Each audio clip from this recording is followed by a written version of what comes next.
Perkenalkan, nama saya Rara Abelia Pramesti dengan akhiran NIM 091. Perkenalkan, nama saya Cita Rosi Chandra Afrida dengan akhiran NIM 092. Perkenalkan, saya Cahya Indra Wibawa Ditama dengan NIM 22021 0402 094.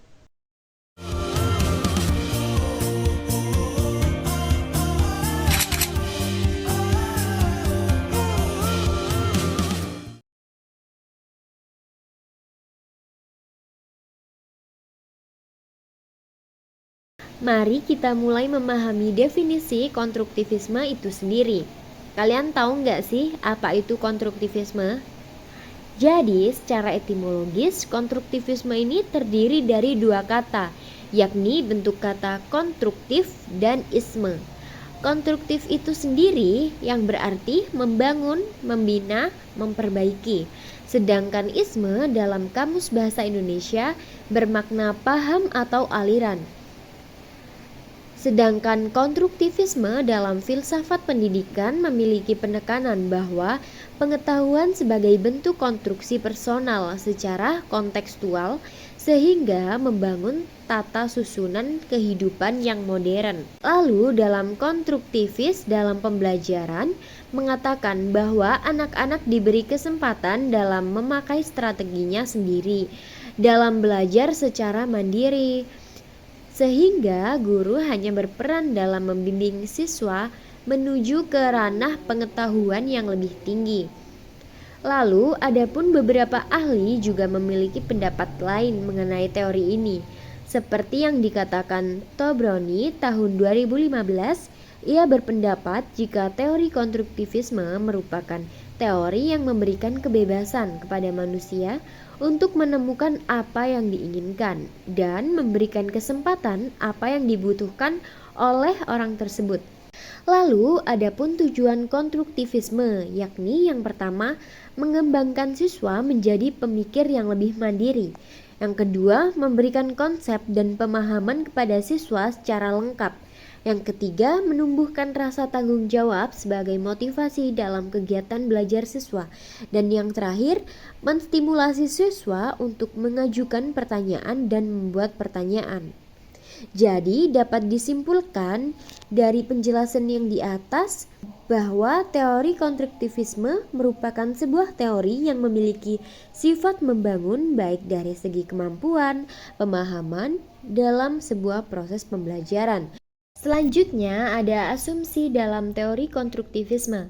Pertama, manusia adalah siswa aktif yang akan mengembangkan pengetahuan mereka sendiri, yang mana siswa diberikan kesempatan untuk mengembangkan ilmu yang telah didapatkan, baik itu melalui diskusi, eksperimen, maupun latihan. Dengan demikian, ilmu yang didapatkan akan berkembang maupun bertambah. Yang kedua, keberadaan guru sebagai pengajar alangkah baiknya tidak menerapkan pembelajaran secara tradisional. Sebaiknya seorang guru memiliki peran membangun situasi yang membuat siswa terlibat secara aktif dalam kegiatan pembelajaran dan terlibat aktif dengan materi dan interaksi sosial. Hal ini bermaksud dan bertujuan seorang pendidik itu diminta untuk lebih aktif dan menarik dalam menjelaskan dan juga menggunakan media pembelajaran. Selanjutnya yaitu ada ciri-ciri teori belajar konstruktivisme. Yang pertama, menyediakan pengalaman belajar dengan mengaitkan pengetahuan yang telah dimiliki siswa sedemikian rupa sehingga belajar melalui proses pembentukan pengetahuan. Yang kedua, ada menyediakan berbagai alternatif pengalaman pembelajaran dan tidak semua mengerjakan tugas yang sama, misalnya suatu masalah dapat diselesaikan dengan berbagai cara.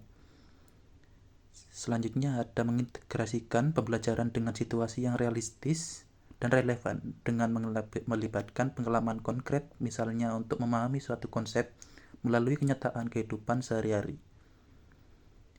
Yang keempat, mengintegrasikan pembelajaran sehingga kemungkinan terjadinya transmisi sosial, yaitu terjadinya interaksi dan kerjasama seorang dengan seorang lain atau dengan lingkungannya, misalnya seperti interaksi dan kerjasama antara siswa, guru, dan siswa-siswa lainnya.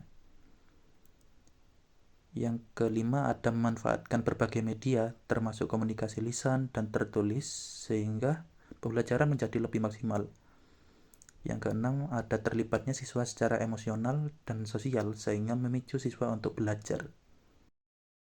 Selanjutnya yaitu ada prinsip teori belajar konstruktivisme. Prinsip yang harus diterapkan dalam belajar mengajar konstruktivisme sendiri meliputi: 1. Pengetahuan dibangun oleh siswa secara personal. Yang kedua yaitu pengetahuan tidak secara langsung dipindahkan dari guru kepada murid, kecuali melalui partisipasi siswa untuk menalar. Yang ketiga yaitu ada keaktifan siswa untuk mengkonstruksi sehingga terjadi perubahan konsep ilmiah. Yang keempat ada konsep tentang pentingnya sebuah pertanyaan. Dan yang terakhir yaitu mencari dan menilai pendapat siswa. Selanjutnya yaitu ada karakteristik belajar konstruktivisme. Karakteristik konstruktivisme sendiri yaitu meliputi belajar berarti membentuk makna. Di sini makna diciptakan oleh siswa dari apa yang dilihat, dengar, rasakan, dan alami. Konstruksi arti itu dipengaruhi oleh pengertian yang telah dimiliki. Yang kedua ada konstruksi merupakan proses yang terus-menerus.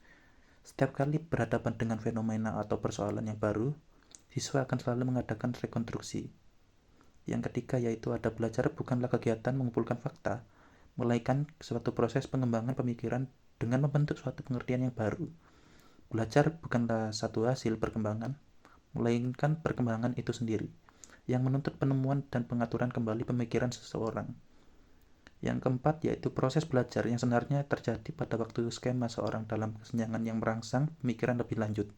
Situasi ini ketidakseimbangan adalah situasi yang baik atau memacu belajar. Yang kelima yaitu hasil belajar dipengaruhi oleh pengalaman siswa dengan dunia fisik dan lingkungannya. Yang terakhir yaitu hasil belajar seseorang tergantung pada apa yang telah diketahui siswa, yaitu konsep, tujuan, dan motivasi yang mempengaruhi interaksi dengan bahan yang dipelajari.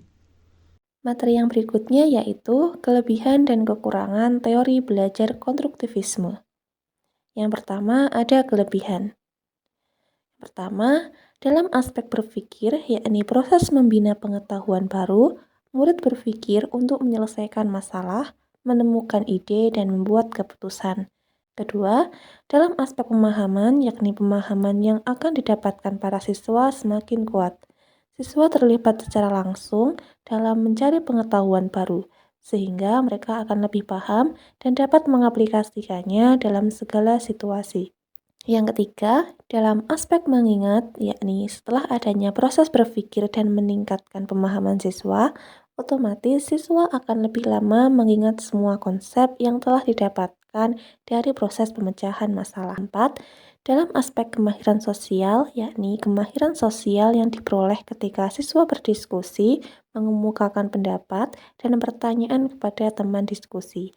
Kelima, dalam aspek motivasi, yakni siswa terlibat langsung, kemudian memahami, mengingat, dan saling berinteraksi.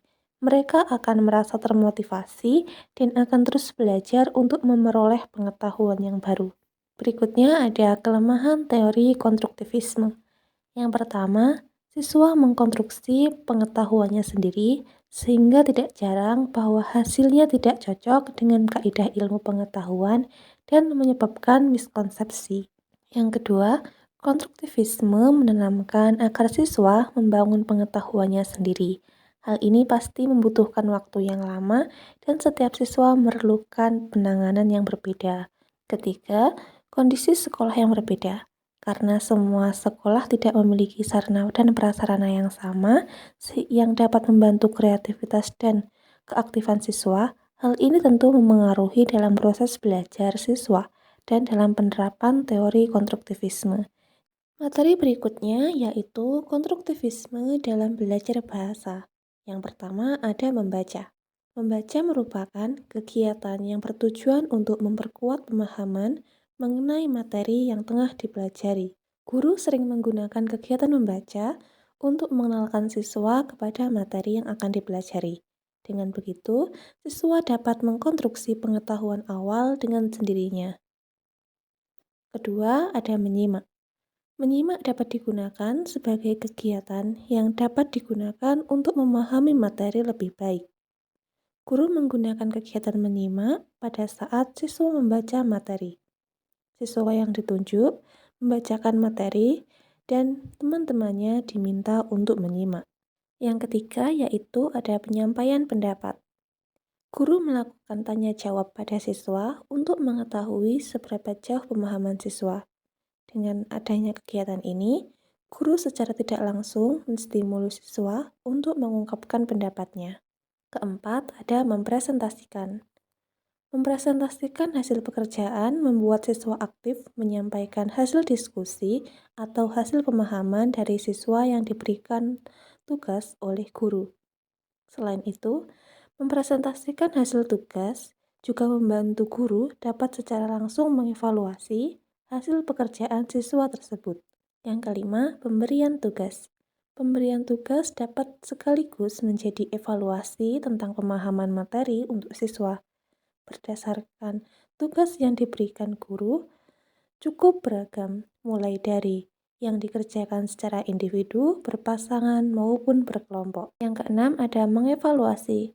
Evaluasi dilakukan untuk mengetahui tingkat ketercapaian kompetensi dasar pada siswa. Guru mengevaluasi siswa dapat secara tulis maupun secara lisan. Yang ketujuh ada berdiskusi dalam kelompok. Kegiatan berkelompok dan berdiskusi dalam kelompok kerap dilakukan oleh guru. Berdiskusi dalam kelompok bermanfaat untuk membuat siswa berani menyampaikan pendapat dan membuat siswa untuk berpikir kritis untuk menyelesaikan masalah yang telah diberikan. Yang kedelapan yaitu bermain peran. Bermain peran dapat digunakan oleh guru untuk mempraktekkan adegan drama yang terdapat pada naskah di dalam buku teks. Selain itu, guru juga dapat meminta siswa untuk membuat naskah drama dan menyampaikan naskah tersebut dalam bentuk pementasan.